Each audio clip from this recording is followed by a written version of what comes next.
제가 오늘 본문의 말씀을 보면은 여러분들에게 말씀을 드렸죠. 나는 이렇게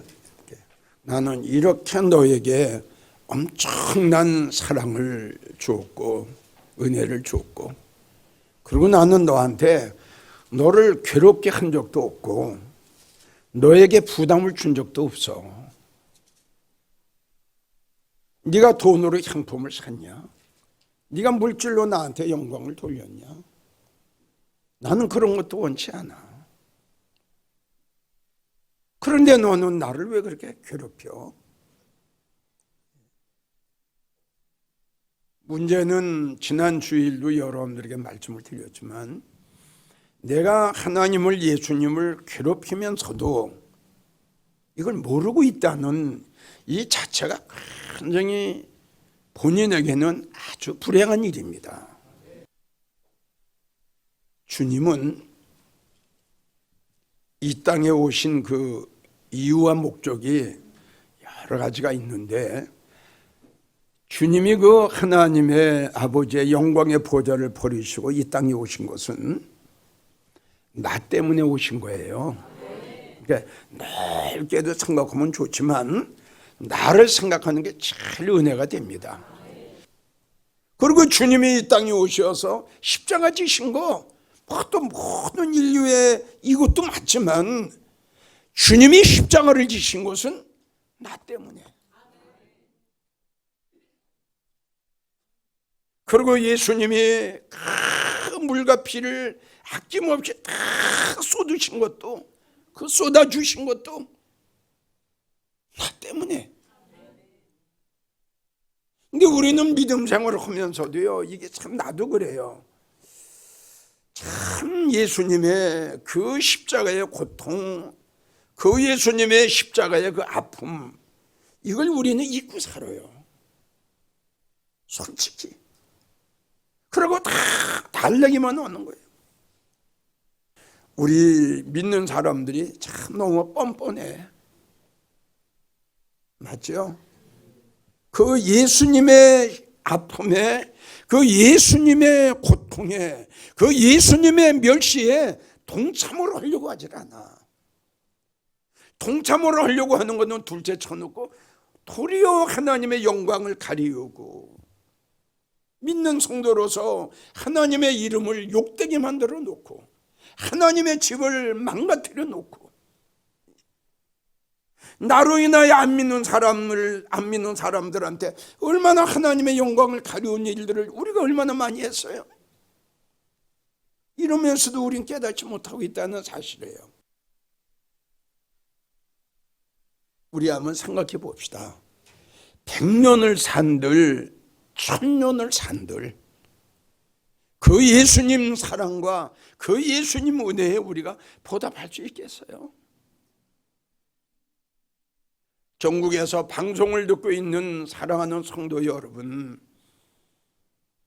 정말 우리는 하나님 앞에 영광은 돌리지 못하고 하나님을 기쁘시게 해드리지 못할 망정, 하나님의 영광을 가리우고 하나님의 마음을, 우리 예수님의 마음을 괴롭게 해드리는 일만은 하지 맙시다.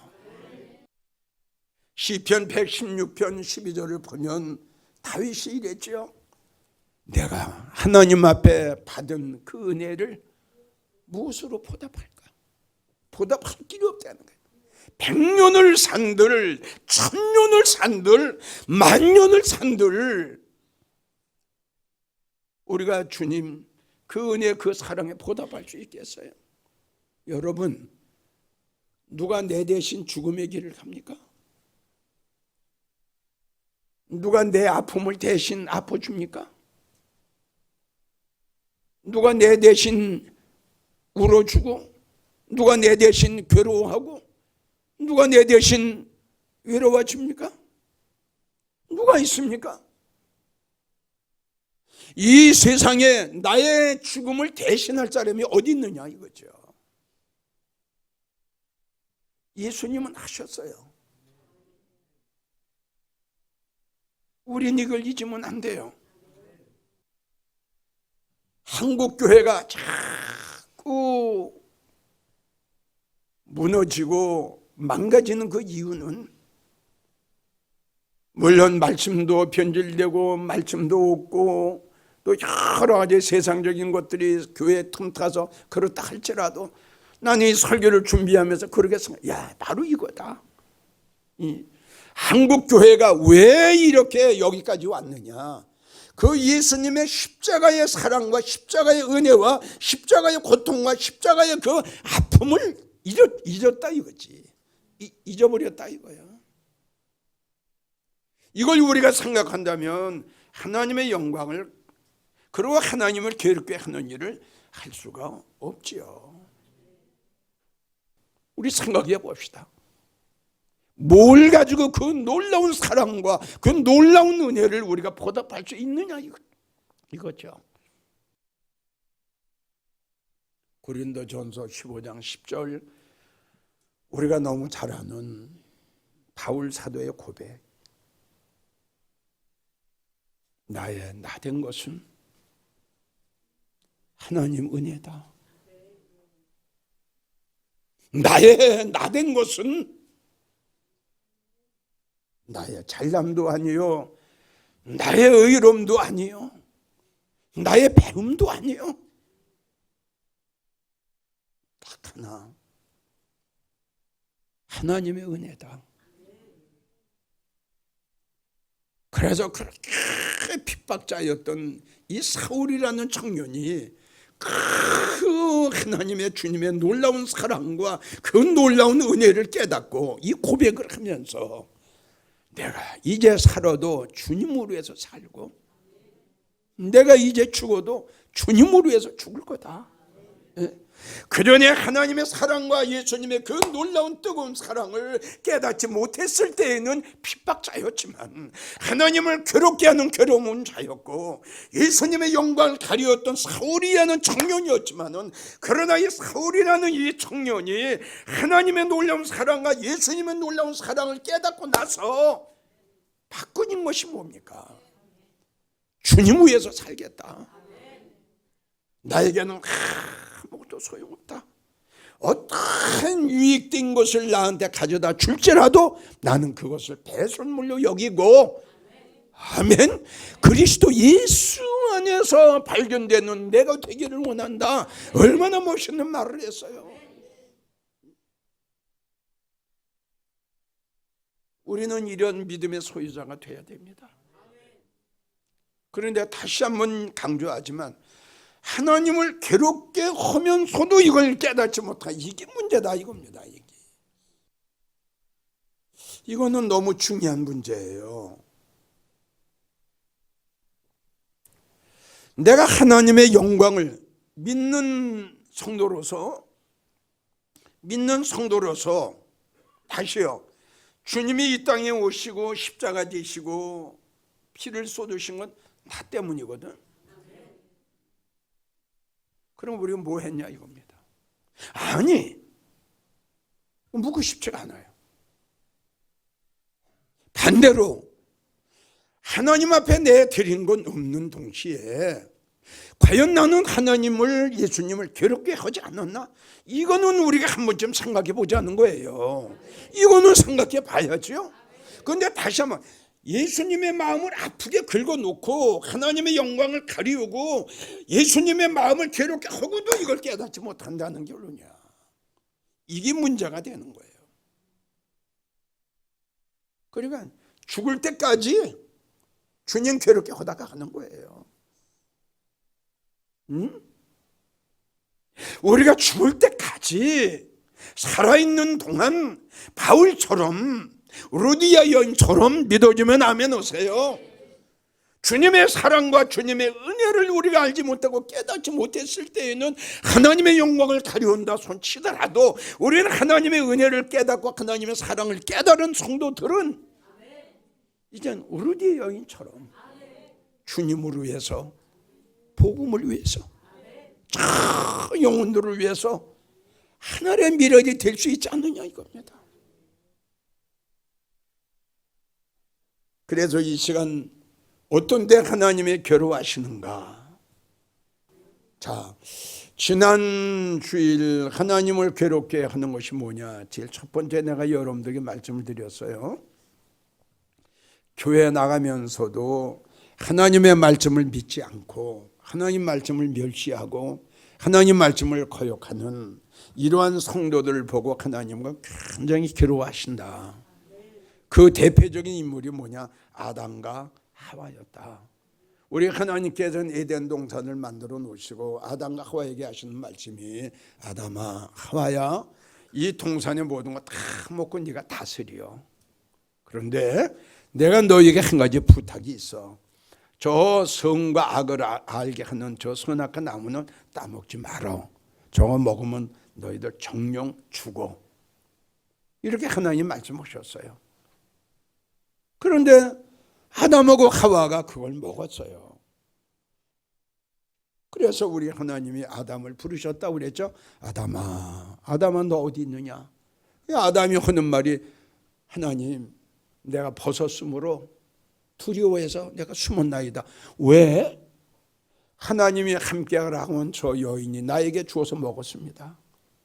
이 말을 들은 우리 하나님께서 아담아 그거 왜 먹었어? 내가 먹지 말라고 했잖아.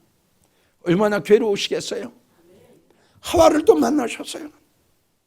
그러니까 하와에게 하신 말씀이 창세기 3장을 보면 어째서 이랬냐? 아주 한탄하시고 너무너무 가슴 아프고 아유 어쩌다 왜 이랬냐 글쎄. 하지 말라고 한 것을 먹지 말라고 한 걸 너 왜 먹었냐? 너무 괴로우신 거예요. 아멘. 괴로우신 게 뭐냐 그러면 죽이기로 했으니까 죽일 수밖에 없잖아요. 이해가 갑니까? 에덴 동산의 축복을 받았던 이 아담과 하와를 내쫓아야 되고 죽여야 되니 하나님 입장에서 마음이 얼마나 아프시고 괴로우셨겠느냐 이거죠. 그래서 지난 주일날 내가 말씀드린 게 그게. 근데 우리 성도들이요 이런 걸 이게 무슨 뭐 죄야? 이게 뭐 하나님이 괴로우셔? 이렇단 말이에요. 그래서 우리가 잠언서를 보게 되면 사랑하는 내 백성은 범사에 나를 인정해 달라. 이 말씀 뭐냐? 하나님의 말씀을 믿어 달라는 거 아닙니까? 하나님 말씀 믿어 달라. 하나님 말씀이 그대로 이룰 줄 믿어 달라. 그러니까 로마서 4장을 보면 아브라함은 바랄 수 없는 중에 바라고 믿었더니 할렐루야 그의 믿음을 우리 하나님 보시고 그의 믿음을 의로 인정해 주셨잖아요. 이만큼 하나님 입장에서 볼 적에 하나님의 말씀을 그대로 이루어줄 줄 믿는 게 하나님을 인정하는 거거든요. 하나님을 신뢰하는 거란 말이에요. 근데 우리는 이게 참 중요한 문제인데 이걸 대수롭지 않게 생각해요. 정말입니다. 예수님 말씀 다 믿죠. 안 믿는 사람 있나요? 그 내가 이야기했잖아요. 지난 주일날. 자, 창세 이후로 없는 환란이 올 것이다. 이건 믿느냐? 네? 자, 우리 주님은 가실 때 다시 오신다고 하셨다. 이제 주님 오실 날이 가까웠다. 이건 믿느냐? 자, 살전 4장이나 고린도 15장 보면 성도들의 들림이 있는데 이건 믿느냐? 요한계시록의 7가지 재앙이 쏟아질 텐데 이건 믿느냐? 내가 물었잖아요. 안 믿어요. 여러분 이 설교를 잘 들어봐요. 하나님 말씀에 그대로 이루어질 줄 믿으면 목사님 설교 길게 할 필요 없어요. 그래요 안 그래요? 본인들이 알아서 하는 거예요. 본인들이 아유 이렇게 믿음 생활하면 안 되겠네. 이렇게 믿음 생활했다간 주님 오실 때 버림받겠네. 이런 마태복음 24장이나 마태복음 25장의 이 두 여인의 사건과 10 여인의 사건이 믿어지면 본인이 알아서 하는 거예요. 본인이. 근데 이게 안 믿는 거예요. 성도들의 들림도 안 믿는 거예요. 그러면서 성도들은 다 믿지요 이러거든. 이게 큰 문제예요. 이게 성도들이나 모든 사람들에게 가장 중요한 문제가 하나님의 말씀이 그대로 이루어질 때 믿느냐 안 믿느냐가 여기서 생명과 사망이 갈라져요. 사느냐 죽느냐. 그러니까 예수님께서 너의 믿음대로 될지어다 한 거예요. 그러니까 지금 이야기한 대로 아담과 하와가 주님은 저거 먹으면 죽는다고 그랬는데 지들이 믿음이 뭐냐? 먹어도 죽지 않을 거야. 그냥 그들이 믿음이야 그게. 근데 하나님은 죽는다고 그랬어. 그래서 이 시간 두 번째, 하나님이 어떤 데 괴로워하시느냐. 예배를 등한시하는 성도들을 보실 때에 예수님 참 괴로워하세요. 이 설교를 듣는 성도들이 참 이 설교를 이해를 하려는지 모르겠어요. 이 수십 년 동안 믿음 생활을 하는 성도들이 하나님이 무엇을 기뻐하시는 것조차를 지금 모르고 있다는 결론이에요. 하나님이 뭘 좋아하실까? 하나님이 뭘 기뻐하실까? 그래서 이 대답이 뭐냐? 로마서 12장 1절로 보면 주님이 말씀하셨죠? 하나님이 기뻐하시는 것은 이렇게 나와요. 그러니까 하나님이 원하시는 것, 하나님이 좋아하시는 것, 말씀이 너희의 몸을, 그러니까 물질이 아니죠. 너희의 몸을 산제사, 죽은 거는 하나님이 안 받으시니까. 아멘. 예. 이게 이제 믿음의 사람이고 영적인 사람이거든요. 하나님이 영이시니까. 그럼 너희의 몸을 산제사로 드려라. 그래서 우리는 누차 말씀드렸죠. 바울도 고린도 교회 이야기를 했죠. 너희가 기도할 때 영으로 기도하고 찬미할 때 영으로 찬미하고 예배를 드릴 때 영적인 예배 드리고, 바로 이겁니다. 왜? 하나님이 영이시기 때문에. 근데 우리가 예배를 드려도 참 이렇게 온 마음을 다하고 온 정성을 다해, 이걸 주님이 기뻐하시는 거거든. 산제사로요. 산제사. 말라기를 보면 하나님께서 눈먼 거, 젖는 거, 병든 거 안 받으신다. 이거 뭐야? 영적 죽은 거야 이게. 정말 여러분들은 다시 한번 강조하지만 우리 영광제일교회 성도들은 예배를 생명같이 여겼으면 좋겠어요. 생명같이. 그래서 요한복음 4장도 보면 하나님께서 하나님이 영이시니 너희가 신령과 진정으로 예배할지니 하나님께서는 이렇게 예배 드리는 자들을 찾으신다. 자, 어떤 생각이 나요? 자, 천국을 보여주셨어요. 면류관을 보여주셨어요. 자, 면류관의 양쪽 날개 보석이 탁 박혀 있어요. 나를 안내하는 분에게 물었어요. 저 보석이 뭐냐고? 그랬더니 성도들이 하나님 앞에 영적인 예배 드리고 성도들이 드린 예배가 하나님 앞에 상달될 때마다 여러분들이 천국 가서 써야 할 보석, 면류관에 보석이 탁탁 박히는 거예요. 여러분, 우리 한번 생각해 봅시다. 우리가 주님 위해서 하는 일이 굉장히 많죠. 그 많은 삶, 그 일 중에 아니 여러분들의 천국 가서 써야 할 면류관에 보석이 탁탁 박혔는데 뭐냐고 물었더니 안내가 그게 성도들이 하나님의 받으시는 영적인 예배 드릴 때 보석이 하나 탁탁 박힙니다. 여러분, 우리 주님이, 우리 예수님이 이 예배를 얼마나 좋아하시면은 그 면류관에 그 보석이 박히겠어요.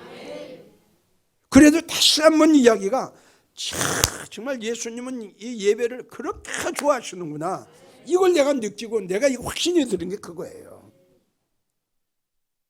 그 예배 중에는 뭐냐 그러면 예배 중에는 말씀이 선포되고 찬양이 있고 감사가 있고 예물이 있고 회개가 있고, 이 다섯 가지가 합쳐졌을 때 온전한 예배가 되거든요. 그러니까 찬양은 뭐냐 그러면 하나님을 경배하고 하나님을 경외하는 거예요, 우리가 예배 때. 그러니까 천국 가서 면류관에 보석이 없는 사람은 그냥 성령 가지고 왔다 갔다 하면서 주여, 입으로만 주여 주여 한 거예요. 이 설교를 좀 잘 들어줬으면 좋겠어요. 자, 우리는 이 예배를 참 생명과 같이 여겼으면 좋겠어요. 참 다시 말 하나님이 기뻐하시는 것. 자, 성경에 이렇게 나왔잖아요. 하나님이 기뻐하시는 것. 너희의 몸을 산제사로 드리라. 이것이 너희가 드릴 영적. 그러니까 말할 거 없죠. 하나님 기뻐하시는 게 예배니까. 노아 하나님의 심판 가운데 구원을 받았지요. 노아가 방주에서 다 내려오자마자 어떻게 살지, 돈은 어떻게 벌지, 사업은 뭘 할까 그랬죠. 뭐 했어요? 단을 쌌어요. 8 식구가 다 무릎 꿇고 하나님 앞에, 하나님 감사합니다. 예수님 너무너무 감사합니다. 모든 사람 다 홍수로 내려서 다 멸망할 때에 하나님 우리에게 은혜를 베푸셔서 이렇게 하나님의 심판 속에서 구원받게 하신 하나님, 제일 첫 번째 한 게 단을 쌌어. 야곱도 역시 마찬가지야. 이삭도 마찬가지야. 여러분들 성경을 봐. 다니엘 같은 경우에는 사자굴 속에 끌려가면서도 예루살렘을 향해서 두 손 들고 하나님 앞에 그 찬양하고 감사한 거 봐. 아멘이에요? 왜 우리는 이렇게 못합니까? 사자굴 속에 끌려가면서 종려를 버리고 생명을 버리고 명예를 버리고 권세를 버리고 다 버리고, 아멘이에요? 예루살렘을 향하여 두 손 들고 하나님 앞에 감사 찬양했는데, 죽으러 가면서도 사자굴 속에 끌려가면서도 했는데, 피곤하면 얼마나 피곤해요? 어려우면 얼마나 어려워요? 여러분들은 꼭 예배의 중요성을 아셔서 할 수만 있으면 집에서 기도하고, 할 수만 있으면 찬양하고, 할 수만 있으면 무릎 꿇고, 할 수만 있으면 말씀 보고, 그거 하나님 다 보고 계세요. 여러분들 가정에서 예배 드리는 거 하나님 다 보고 계세요. 자, 결론을 맺습니다. 하나님이 제일 기뻐하시는 게 뭡니까? 예배죠. 시편 116편 12절. 하나님 앞에 엄청난 축복을 받았어요. 무엇으로 보답할까? 자, 여러분들에게 묻습니다. 여러분들 하나님의 사랑과 하나님의 은혜를 받았습니까? 받았습니까? 하나님의 엄청난 특별한 사랑을 받았습니까? 뭘로 보답할까요? 무엇으로 보답할 거예요? 네? 외국에 나가서 선교를 할 겁니까? 뭐 땅덩어리가 있으니 뭐 금덩어리가 있으니 이걸 가지고 주님 앞에 드릴 겁니까? 그것보다 더 하나님 기뻐하시는 걸 예배라고 했는데, 마음만 먹으면 돼요. 아멘이에요? 믿음만 있으면 되는 거예요. 난 그렇게 생각해요. 난 그렇게 생각해요. 자, 기도할 때에 내가 혼자 기도한다고 생각하지 마라. 요한계시록을 보게 되면 내가 기도하려고 무릎을 꿇을 적에 우리 하나님께서 천사를 보내요. 그리고 그릇을 내보내요. 그래서 하나님 앞에 받으시는 영적인 기도는 이 그릇에 들어갑니다. 아멘. 예, 이게 기도의 그릇, 기도의 행이에요. 그러니까 여러분들 가정에서 예배를 드리고 가정에서 기도할 적에도 나 혼자 예배 드리고 나 혼자 찬양하고 나 혼자 기도한다고 생각하지 마세요. 내가 기도하려고 예배 드리려고 하면 벌써 주님 아세요. 천사 보내요. 그래서 여러분들의 예배와 여러분들의 찬양과 여러분들의 기도가 저축이 되는 거예요. 이것이 이제 천국에 가면 실상이 됩니다. 꼭 잊지 마세요. 꼭 여러분들은 하나님의 마음을 괴롭게 해드리는 여러분들이 되지 마시고, 하나님이 기뻐하시는 것 이랬으니까 하나님이 여러분들의 예배를 통하고 찬양을 통하고 기도를 통하고 감사를 통해서 하나님 마음을 좀 흡족해 해드리세요. 이러한 성도가 되기를 예수님의 이름으로 축복합니다.